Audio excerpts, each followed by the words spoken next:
নমস্কার বন্ধুরা, astro unfold চ্যানেলে আপনাদের প্রত্যেককে স্বাগত জানাচ্ছি। আজকে আমাদের আলোচনার বিষয়, সূর্য যখন কন্যা রাশিতে প্রবেশ করছে তখন সে কী প্রতিফলন আমাদের মধ্যে প্রবেশ ঘটাচ্ছে এবং এর ফলে আমাদের জীবনে কী প্যারামিটারকে আমরা দেখতে পাচ্ছি। দেখুন, এর জন্য দুটি বিষয়কে আমাদের দেখতে হবে, সূর্য এবং কন্যা রাশি। সূর্য যে ঘরেই যাক না কেন বা যে গ্রহের সাথে থাকুক না কেন, তার গুণাগুণকে কিন্তু সে এনহ্যান্স করে দেবে, এটাই কিন্তু স্বাভাবিক। অর্থাৎ যেহেতু আমাদের দুটো লুমিনারিস যা আছে, চন্দ্র এবং সূর্য, সূর্য যখনই কোনো প্ল্যানেটের থাকে কোনোভাবে বা কোনো রাশিতে পৌঁছে যায় তখন সেই রাশির গুণকে কিন্তু এনহ্যান্স করে দেয়। তাই এখানে যখন সূর্য কন্যা রাশিতে প্রবেশ করছে তখন কিন্তু সে কন্যা রাশির গুণাগুণকে বাড়িয়ে দিচ্ছে। তো আমরা প্রথমে জেনে নেব সানের কী প্রপার্টি আছে।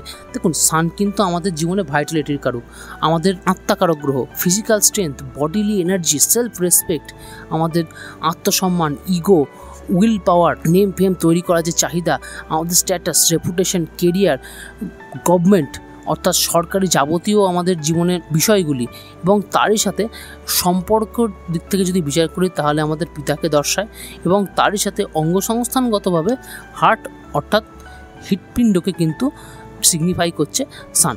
এবং এরই সাথে আমরা দেখে নেব ভার্গো সাইনকে। ভার্গো সাইন কী জিনিস ডিনোট করছে? ভার্গো সাইন হচ্ছে বুধের মূল ত্রিকোণ রাশি, অর্থাৎ বুধ এই রাশিতেই কিন্তু এক্সাল্টেশন পয়েন্টে চলে আসে, অর্থাৎ উচ্চস্থ হয়। বুধ এমনই একটি গ্রহ যে নিজের রাশিতেই কিন্তু নিজে উচ্চস্থ হচ্ছে। এমন কোনো প্ল্যানেট নেই যে নিজের রাশিতে নিজে উচ্চস্থ হয় এক্সেপ্ট বুধ। আপনি চিন্তা করুন, মঙ্গল কিন্তু মকর রাশির ঘরে উচ্চস্থ হচ্ছে, বৃহস্পতি কর্কট রাশির ঘরে উচ্চস্থ হচ্ছে, সূর্য মেষ রাশিতে উচ্চস্থ হচ্ছে, শুক্র মীন রাশিতে উচ্চস্থ হচ্ছে। তো এই প্ল্যানেটগুলো কিন্তু প্রত্যেককে একটা ডিফারেন্ট সাইনের ঘরে, অর্থাৎ ডিফারেন্ট লর্ডের সাইন এবং সাইন লর্ডের ঘরে কিন্তু উচ্চস্থ হচ্ছে। একমাত্র বুধই এমন প্ল্যানেট যে নিজের ঘরে নিজে উচ্চস্থ হচ্ছে। তো এমনই একটা প্ল্যানেট, তো এমনই একটা রাশিতে যখন সূর্য প্রবেশ করছে তখন কিন্তু সে মার্কিউরির কিছু গুণাগুণ এবং ভার্গো সাইনের যে কন্যা রাশির যে গুণাগুণগুলো আছে সেগুলো কিন্তু সে এনহ্যান্স করে দিচ্ছে। তো কী এর গুণাগুণ? এর গুণাগুণের মধ্যে প্রথম যেটি আমরা দেখতে পাবো সেটা কিন্তু বুদ্ধিদীপ্ততা। বুধ মানেই বুদ্ধি, বুধ মানেই বাস্তবিকতা, বুধ মানেই সূক্ষ্মভাবে নিরীক্ষণ করার, অ্যানালিসিস করার ক্ষমতা, তর্কশীলতা, ইন্টেলিজেন্সি একটা যে পার্ট আছে আমাদের জীবনে, বুদ্ধিকে প্রয়োগ করে এগিয়ে চলা, উপস্থিত বুদ্ধিকে প্রয়োগ করে এগিয়ে চলা, এই সমস্ত বিষয় কিন্তু বুধের আন্ডারে রয়েছে এবং কন্যা রাশির আন্ডারেও কিন্তু এই বিষয়গুলো রয়েছে। আমরা এর আগে একটা বুধের রাশির আলোচনা করেছি যখন সেখানে সূর্যকে আমরা দেখিয়েছিলাম, সেটা অবশ্যই ভিডিওটা দেখে আসবেন। মিথুন রাশির সূর্যর বিষয়ে আমরা আলোচনা করেছি। দেখুন, মিথুন রাশির সূর্য কিন্তু একটু কমিউনিকেটিভ।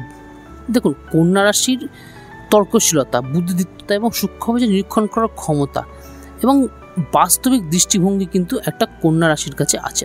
পৃথ্বীরাশি মানেই কিন্তু তার মধ্যে একটা বাস্তবিক চিন্তাভাবনা থাকবে, অর্থাৎ মেটেরিয়ালিস্টিক বস্তুর প্রতি তার পাওয়ার প্রতি একটা চাহিদা কিন্তু সবসময় থাকবে, এবং কোনো জিনিসকে প্ল্যান করে চলা, আগে থেকে অ্যানালিসিস করে বিচার করে নিয়ে তাকে কাজ করা কিন্তু এই কন্যা রাশির একটা বৈশিষ্ট্যের মধ্যে পড়ে। এছাড়াও যুক্তিতর্ক প্রয়োগ করা, জীবনে একটু যুক্তিতর্ক প্রয়োগ করে চলতে ভালোবাসে, কারণ বুধ মানেই যুক্তিতর্ক, যুক্তিকে, লজিককে, কোনো ইনফরমেশনকে এনে তার সাথে লজিক্যালি সেই বিষয়ে কথা বলা, এবং সূর্য এখানে আসা এই গুণকে কিন্তু এনহ্যান্স করে দিল, অর্থাৎ যুক্তিতর্ক প্রয়োগ করার ক্ষমতা আমার মধ্যে কিন্তু বেড়ে গেল। কিন্তু এই লজিকটাকে বুঝতে হবে। অনেকে আছেন একটু ইমোশনাল লজিকের দিকে বেশি তারা ফোকাসড হয়ে যান, অর্থাৎ নিজের ইমোশনটাকে এমনভাবে বোঝানোর চেষ্টা করেন সেটা আমাদের কাছে লজিক হিসাবে প্রতিস্থাপন করার চেষ্টা করেন। কিন্তু কন্যা রাশি বা বুধের ইফেক্টটা কিন্তু এরকম না, সে যথেষ্ট ইনফরমেশান দিয়ে আমাদের সাথে যুক্তি দেওয়ার কথা বলার চেষ্টা করে। তো এইখানে আমি কিন্তু এই তর্কর বিষয়টাকে কিন্তু আমি একটু আলাদা করছি। এটা হচ্ছে লজিক্যাল তর্ক, একটা ইমোশনাল তর্ক কিন্তু বুধের কোনো রাশির মধ্যে আপনি পাবেন না। তাই কিন্তু আমি এখানে বলছি লজিক্যাল তর্কের যে বিষয়টা, অ্যানালিসিস করে তর্ক করা, কোনো জিনিসকে বুঝিয়ে তর্ক করার বিষয় কিন্তু একটু বাড়িয়ে দিচ্ছে সান যখন এই কন্যা রাশিতে প্রবেশ করছে। কিন্তু এই পজিশনটা হওয়ার জন্য বুধের ভালো হওয়াটা জরুরি, নইলে কিন্তু ব্যক্তিটি দেখা যাচ্ছে ইমোশনাল তর্কর দিকে বেশি চলে যাচ্ছে, অর্থাৎ নিজের যে ভাবনা তাকে আমাদের ওপর চাপিয়ে দেওয়ার একটা প্রচেষ্টা কিন্তু সে করছে উইদাউট লজিকে। এছাড়াও এই রাশির মধ্যে ইনোভেটিভ একটা ব্যাপার আছে, কোনো জিনিসকে পারফেক্টভাবে কাজ করার একটা প্রবণতা দেখা যাবে। ডিটেল ওরিয়েন্টেড কাজ, অর্থাৎ রিসার্চ করে কত সূক্ষ্মভাবে বিচারপূর্বক বিশ্লেষণ করে তাকে আমাদের সামনে নিয়ে আসা। বুধ ভালো থাকলে কিন্তু এই ক্ষমতাগুলো আরও বেড়ে যাবে। বুধের সবথেকে ভালো পজিশন কী জানেন এই রাশিতে? যখন এই রাশিতে বুধ আর সূর্য একভাবে কনজাংশনে থাকবে বা যুতিতে থাকবে, এবং বুধ দেখতে হবে যাতে অস্ত না চলে যায়। যদিও বুধ শুক্র এই গ্রহগুলির ওপরে অস্তর যে আমাদের অস্ত চলে যাওয়ার যে থিওরিটা আছে সেটা কিছুটা কম ইমপ্লিমেন্ট হয়, কিন্তু তবুও বলবো বুধ যদি কোনো রকমভাবে অস্ত না গিয়ে থাকে, সঠিক ডিগ্রির মধ্যে যদি আমরা বুধকে পাই, তাহলে কিন্তু বুধ এবং সূর্যের যুতিতে এই রাশিটি কিন্তু আরও একটি ভালো আমাদের জীবনে ইম্প্যাক্ট ফেলে দিয়ে যাবেই যাবে। এর সাথে এটাও দেখতে হবে এই রাশির মানুষরা কিন্তু একটু তর্ক করতে বেশি ভালোবাসেন, যাকে আমরা ইংরেজিতে বলি আর্গুমেন্টেটিভ। আর্গুমেন্টেটিভ কেন? কারণ হচ্ছে এটা কিন্তু জোডিয়াক সাইনের 6th হাউস, অর্থাৎ নৈসর্গিকভাবে 6th হাউসকে শো করছে এই কন্যা রাশি। 6th হাউস মানে কিন্তু আমাদের তর্কের জায়গাটা, আমাদের যে অপোজিট আছে তার এগেনস্টে গিয়ে কথা বলা বা কোনো জিনিসকে তার্কিকভাবে ঝগড়া অশান্তি, এই সব বিষয় কিন্তু আমরা 6th হাউস থেকে দেখি। এবং 6th হাউস যখনই আসবে সেখানে কিন্তু একটা তর্কের ব্যাপার চলেই আসবে, কারণ ঝগড়া অশান্তি তখনই মানুষের সাথে হয় যখন আমরা তর্ক করতে শুরু করি, নিজের লজিকটাকে বা নিজের ইমোশনটাকে অন্যের ওপর দিয়ে বর্তানোর চেষ্টা করি। কিন্তু কন্যা রাশির ক্ষেত্রে যেটা হচ্ছে, এর আগেও যেটা আমি বললাম, এরা সব বিষয়ে তর্কশীলতাকে অর্থাৎ লজিককে বেশি প্রয়োগ করে। আপনি যখন দেখা গেল যে কন্যা রাশিতে সূর্য আছে, এমন কোনো মানুষের তর্কে জড়িয়ে বলেন, তাকে কিন্তু যদি আপনি ইমোশনালি বোঝান সে কিন্তু বুঝবে না, আপনাকে কিন্তু তাকে যথেষ্ট লজিক্যালি বিষয়টা বোঝাতে হবে। সে যদি আপনাকে ইনফরমেশান দেয়, আপনাকে ইনফরমেশান দিয়ে ইনফরমেটিভভাবেই কিন্তু তার সাথে তর্কটা করতে হবে, নাহলে কিন্তু তার সাথে আপনি তর্কে হেরে যাবেন। এই বিষয়টা কিন্তু আপনাদের লক্ষ্য রাখতে হবে। ইমোশনাল অ্যাসপেক্টকে কিন্তু এটা একদমই পাত্তা দেয় না, কারণ বুধ মানে ব্যবসা, বুধ মানে নিজের স্বার্থ, বাস্তব জ্ঞানের প্রয়োগ। এটা কিছু কিছু মানুষের কাছে স্বার্থপর প্রতিপন্ন হতে পারে, কিন্তু বাস্তবিক দৃষ্টিভঙ্গিতে দেখলে আবার কিন্তু এই পজিশনটা কিন্তু তাদের জীবনে একটা বড় জায়গা বা তর্কের জায়গা থেকে একটা উচ্চ পজিশনে বা পলিটিক্সের জায়গায়, বা যখন আমরা দেখি যে কোনো একটা মানুষ লজিক্যাল তর্ক করছে, সে লজিক্যাল তর্ক কিন্তু মানুষ খুব তাড়াতাড়ি মেনে নেয়। তাই পলিটিক্সের জায়গায় বা কোনো বড় স্থানে কিন্তু এদের কথা বা এদের যুক্তিকে মেনে নেওয়ার একটা প্রবণতা দেখা যায়। পার্সোনালিটির সাপেক্ষে যদি আলোচনা করি, এদের পার্সোনালিটি কিন্তু অসাধারণ পার্সোনালিটি হয়। কেন? তার কারণ এদের মেলামেশার পরিসরটা কিন্তু একটু বুদ্ধিদীপ্ত মানুষদের সাথে বিষয়, ইন্টেলেকচুয়াল মানুষদের সাথে মিশতে এরা বেশি পছন্দ করেন, রাদার দেন যারা একটু আড্ডা মেরে বেড়ায়, ইয়ার্কি মেরে বেড়ায়, বা সাধারণভাবে যেসব মানুষজন কম বুদ্ধির প্রয়োগ করে জীবনে চলেন, তাদের সাথে এরা মেশা অতটা পছন্দ করেন না। এদের কাছে বুদ্ধি সর্বস্ব হয়। এটা সবসময় যারা বুদ্ধি প্রয়োগ করতে চায়, যারা ইন্টেলেকচুয়াল মানুষ, তাদের সাথে ঘোরাফেরা করতেই বেশি পছন্দ করে। কারণ এটা এইভাবে বলা যেতে পারে, হয়তো এদের কিছুটা স্বার্থ পূরণের চাহিদা মেলামেশার ক্ষেত্রে থাকতে পারে, কিন্তু সব বিষয় না। এর জন্যে অনেক কিছু প্যারামিটার থাকে, সেই প্যারামিটারগুলোকে চেক করে তারপরেই বলা সম্ভব। চট করে কাউকে স্বার্থপর বলে দেওয়াটা উচিত হবে না, কিন্তু তবুও বুধ যেহেতু নিজের জীবনের স্বার্থ, ব্যবসা, এই বিষয়গুলোকে ডিনোট করে আমাদের জীবনে, তাই কিন্তু এটা আমরা বলতে পারি যে এই মানুষগুলো কিছুটা নিজের স্বার্থ পূরণের জন্য কিন্তু মেলামেশার পরিসরটা তারা সেইভাবেই রাখে। তাই বলে যে এরা সোশ্যাল হয় না তা নয়। দেখুন, আমরা যখন জেমিনাইকে আলোচনা করেছিলাম, সূর্য যখন জেমিনাই প্রবেশ করেছিল, তখন কিন্তু আমরা দেখেছিলাম যে সেই রাশিটা যথেষ্ট সোশ্যাল। সূর্য যখন জেমিনাইতে থাকছে, তখন তার যে মেলামেশার পরিধিটা সেটা কিন্তু সর্বস্তরে হচ্ছে, কিন্তু যখন সূর্য কন্যা রাশিতে থাকছে, তখন তার পরিসরটা কিন্তু ওই সে ইন্টেলেকচুয়াল মানুষদের মধ্যে বেশি থাকছে, রাদার দেন আমাদের যাদের সাথে আমাদের ইমোশনালভাবে আমাদের সাথে যারা মেশে বা ইমোশনকে যারা বেশি পাত্তা দেয়, তাদের সাথে একটু কম মিশছে। তাই বলে এই নয় যে এরা জীবনে ইমোশনাল নয়, তার জন্য কিন্তু অন্যান্য প্যারামিটারগুলোকেও দেখতে হবে। আমি এটা বারে বারে কিন্তু সতর্ক করছি, এদেরকে একেবারেই স্বার্থপর বলে দেওয়াটা উচিত হবে না। দেখুন, এর সাথে সাথে কিন্তু এই রাশিটা লেখনী ক্ষমতার বৃদ্ধি আমাদের করছে, কারণ বুধ মানেই লেখনী, বুধ মানে একটা রাইটিং ক্যাপাসিটি আমাদের মধ্যে থাকবে। সূর্য যখন এই রাশিতে চলে আসে, তখন কিন্তু লেখনী ক্ষমতার বৃদ্ধি হচ্ছে, কিন্তু লেখনী ক্ষমতার মধ্যেও কিন্তু বাস্তবিক দৃষ্টিভঙ্গি কিন্তু একটু বেশি দেখা যাবে, বাস্তবমুখী লেখার প্রতি কিন্তু একটু বেশি ঝোঁক থাকবে। কারণ কারণ বুধ কিন্তু বাস্তব বুদ্ধিকেও যায়। কিন্তু এরই সাথে দেখতে হবে যে এটা আবার কোন ভাবে রয়েছে। দেখা যাচ্ছে অষ্টম ভাবে রয়েছে এই কন্যা রাশি এবং সেখানে সূর্যের অবস্থান রয়েছে।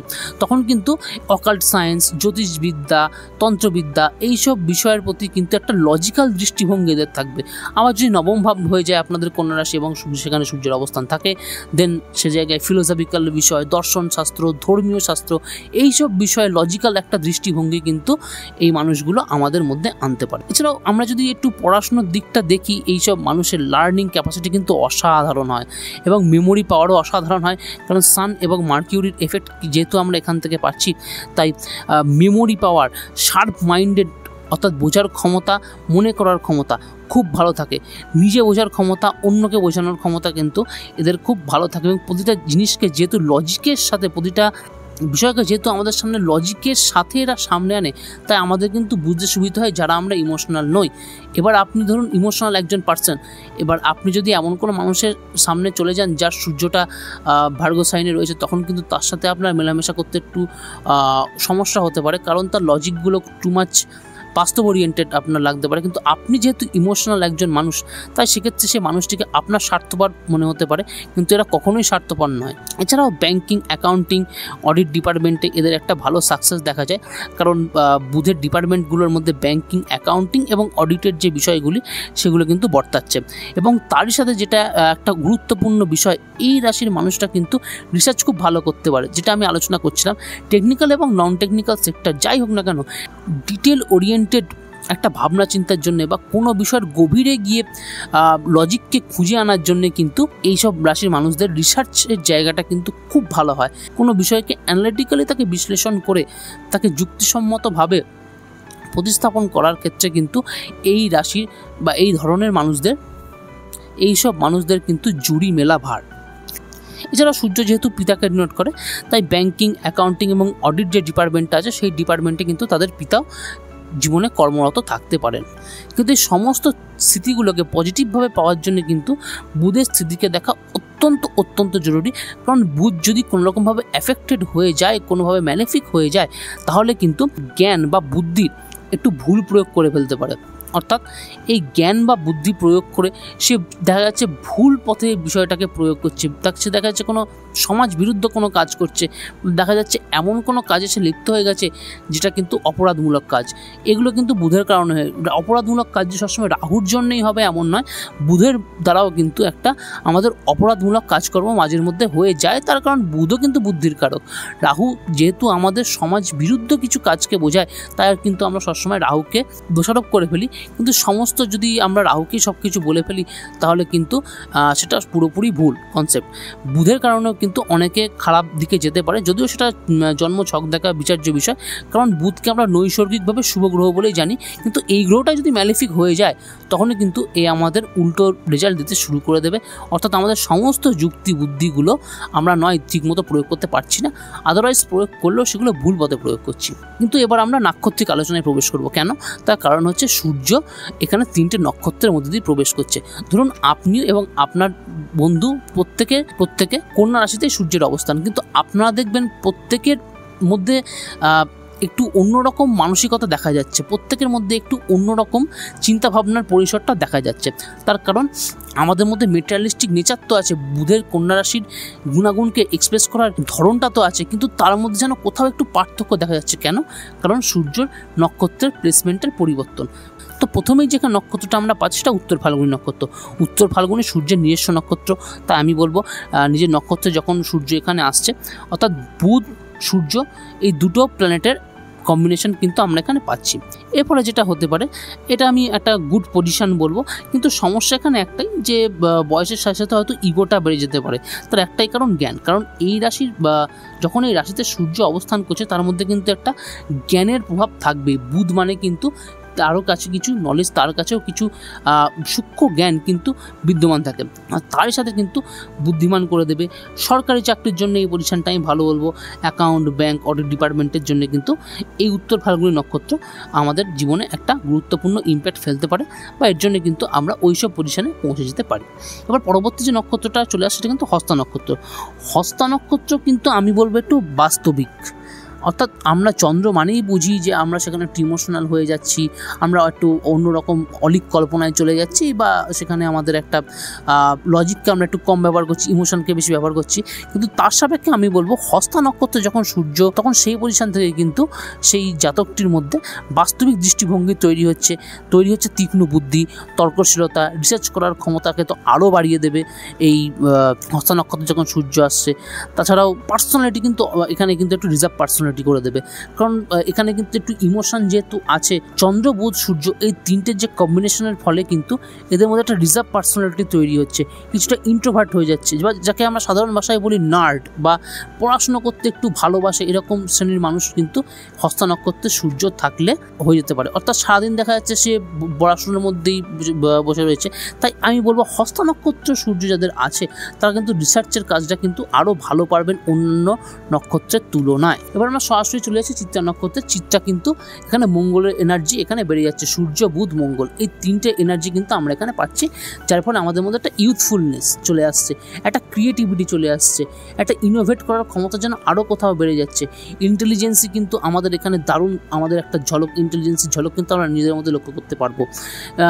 চিত্রা নক্ষত্রের একটা গুণ আছে, সেটা একমাত্র চিত্রা নক্ষত্রের কাছেই আমি আছে বলবো, অন্য কোনো প্ল্যানেটের কাছে এই গুণটা নেই। সেটা এদের নিজের যে কোনো জীবনের ঘটনাকে এক্সপ্রেস কিন্তু এরা ক্রিয়েটিভভাবে করতে পারে। অর্থাৎ ধরুন আপনার জীবনে কিছু একটা ঘটে গেছে, আপনি কিন্তু সেটা ক্রিয়েটিভভাবে প্রকাশ করলেন। ধরুন আপনি কোনো কারণে খুব দুঃখ পেয়েছেন, খুব ইমোশনাল আঘাত পেয়েছেন, সেটা কিন্তু আপনি ক্রিয়েটিভভাবে কিন্তু আপনি সেটা প্রকাশ করতে পারেন। হতে পারে সেটা গানের মাধ্যমে, হতে পারে সেটা ছবি আঁকার মাধ্যমে, বা হতে পারে আপনি সেটা কবিতা লেখার মাধ্যমে, বা যেভাবেই হোক ক্রিয়েটিভ জায়গাটাকে সামনে এনে কিন্তু তারা নিজেদেরকে এক্সপ্রেস করতে পারে। এটা কিন্তু একটা আমি বলবো বিশেষ বৈশিষ্ট্য এই চিত্রা নক্ষত্রের।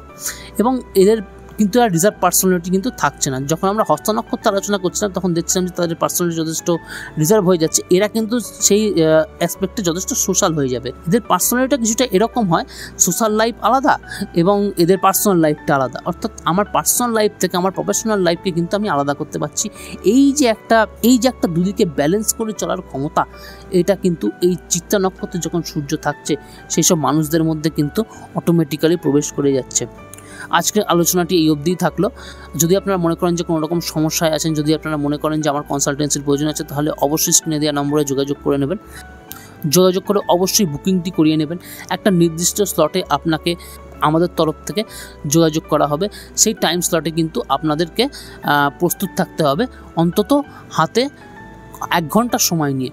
নাহলে কিন্তু আপনাদের জীবনের যে গুরুত্বপূর্ণ ডিটেল ওরিয়েন্টেড যে প্রেডিকশানটা, এটা কিন্তু আমি করতে পারবো না। অনেকে আছেন বলেন যে খুব তাড়াতাড়ি শর্ট প্রেডিকশান করে দিন। দেখুন, জ্যোতিষ বিষয়টা কিন্তু কখনোই শর্ট বিষয় নয়, অনেকটা ভাস্ট বিষয়। তো একটা জন্মছক পর্যালোচনা করতে কিন্তু অনেকটা সময় লাগে। এবং আমার সাথে যারা কনসালটেন্সি নেন তারা জানেন যে আমি কতটা ডিটেল ওরিয়েন্টে কথা বলি। অর্থাৎ তার জীবনের একটা পোর্শনকে কিন্তু আমি গল্পের আকারে বুঝিয়ে সেখান থেকে কিন্তু তাকে মুক্তির উপায় এবং তারই সাথে তার জীবনের গল্পটা কি হতে চলেছে সে বিষয়ে কিন্তু আমি তাকে পুঙ্খানুপুঙ্খভাবে আলোচনা করি। তাই আমার কিন্তু সময়টা লাগবে আপনার জীবনের মূল্যবান প্রেডিকশানটি করার জন্যে। তাই যদি মনে করেন আমার সাথে যোগাযোগ করবেন, হাতে অবশ্যই সময় নিয়ে তারপরেই আমার সাথে যোগাযোগ করবেন। আজকের ভিডিওটি এই অবধি রাখছি, আবার দেখা হচ্ছে পরবর্তী ভিডিওতে। নমস্কার।